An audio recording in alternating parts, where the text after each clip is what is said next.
Hey y'all, we back. I tried to upload yesterday's video by midnight, but that did not happen because it took me almost an hour to upload that little short video. I really need to start like carving out time to get better at these because I know I've been putting it off, but I want to start doing more specific videos outside of just this.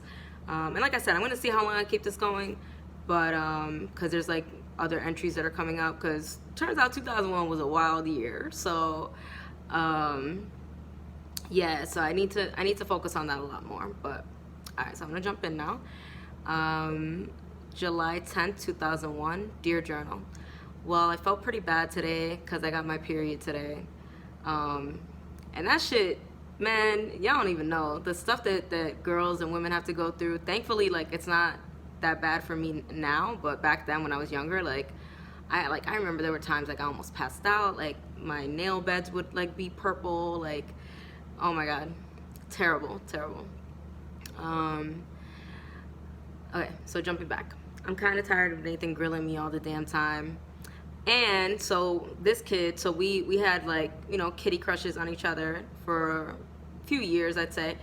And I have not seen him,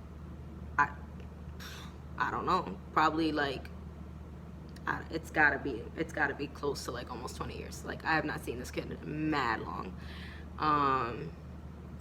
But yeah, I asked about him because he came up in that entry recently, and yeah, he's not doing so good. So that sucks for him. But makes so much sense why I've not seen him, no nothing, not heard of him, anything.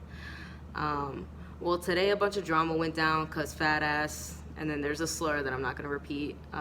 Sandra called my house again, so my brother Carlos started cursing her out. The damn bitch constantly kept calling back. Then at one point in time, she was saying she was gonna get somebody on my bro. So my bro, Jesus, told him or her that he better not ever see them by my crib near me or any one of us, or else it's on. My mom wants to get a restraining order on her. We'll see what happens. And it's funny that both my brothers stood up for me because I felt like they didn't really stand up for me very much when I was younger. And Cito specifically, I think it was the same day of the fight, like when her and I fought 4 months prior. And I came home, I don't know if I set him off or if he was just in a mood, but he took it as an opportunity to like get in my face, and he was like, oh, like, I can't remember, like, but I feel like it was something along the lines like, oh, don't get fucked up, like how that girl fucked you up, or like, oh, that's good for you, like basically like just being mean as hell. Because this was like my first actual physical fight ever, and I guess I could say it's my only, because I've, you know, there's been other times where I came really close, but this was like the first time where it was like full blown, like we, you know, went at it, her and I. But yeah, man, like, I'll never know, and quite frankly, I don't care. I'll never know why this girl harassed me on this level. And meanwhile, it was all a lie. The girl that orchestrated it was a girl that I thought was a friend of mine. She was actually one of the first girls I met when I moved out here to Long Island, and you know, she was very two-faced, and she just didn't like me, and so she made up a lie, because Sandra and this guy DJ, I'd mentioned him before, they were like actually intimate. And at that time, like, I was not in that world, like, no nothing, like I didn't even know how to make out with a person, or nothing. Like, I was, you know, I had my crushes and stuff, but that's it. Like, it's like doodling somebody's name, or like, you know, oodling them when you see them walk by and stuff like that, but that was it. And so basically this girl that I thought was a friend went and lied to her, and she showed up to school. She didn't even go to our school. Like, she had like some like fleece on, she tied up her hair in a knot, she put like Vaseline on her face. And it was like right after my grandfather's funeral too. Like, I like stepped over this, like, there was like this like metal thing to go to like the bodega near our school, and so I stepped over and I saw her, and I was like, hey, like, kissed her on the cheek. I was like, hey, like, how are you? Like, you know, you don't look like yourself, like you look like you're upset or something. And I was like, oh, okay, well, I guess I'll see you later. Walked away. She then taps me, I turn around, and then she clocks me. We end up on the ground, and she was heavier than me. Like, I was older, but she was heavier than me. And so she sat on me and just started like wailing on me. And it was funny because there were guys there that I thought were like my friends, and none of them stepped in. Everybody was like, oh, let them fight, let them fight. Like, people that I thought were my friends, like, nobody stepped in, nobody did anything.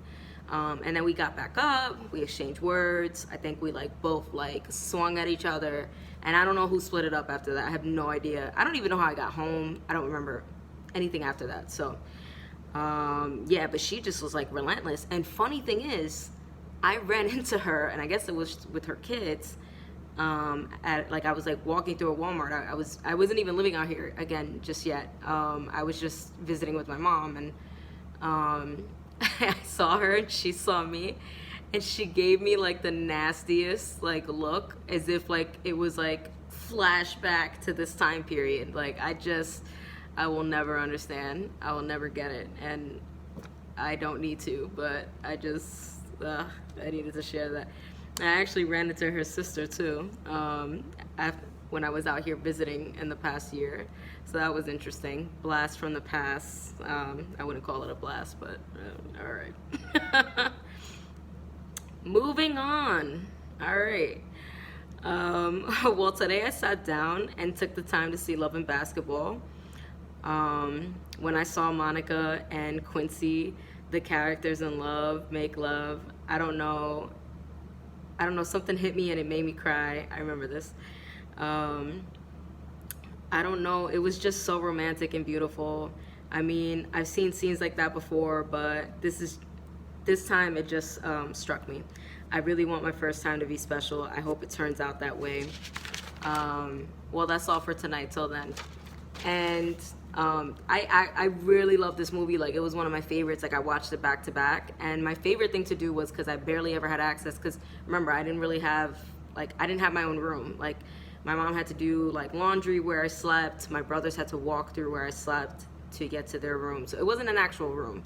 And so anytime I had an opportunity to go into my brother's room, because they shared it, it was like the best, because then I could, like, you know, be in the bunk bed and like watch the movie on a big TV and, like, you know, have some privacy. And I just distinctly remember that moment, like watching this movie, and I was like obsessed. I watched it back to back to back. I could probably to this day still like repeat every scene to you, like all the things. And the music, like, what, Maxwell, like, don't play with me. MC Light.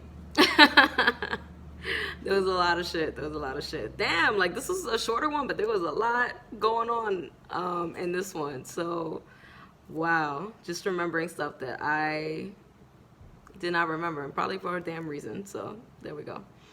All right, y'all. So, it looks like I will be back tomorrow. Let me see. Yeah, all right. It's looking kind of decent here. I'm sorry, I was not ready for this at all. But all right. So share your thoughts. You know, share your stories if you want to.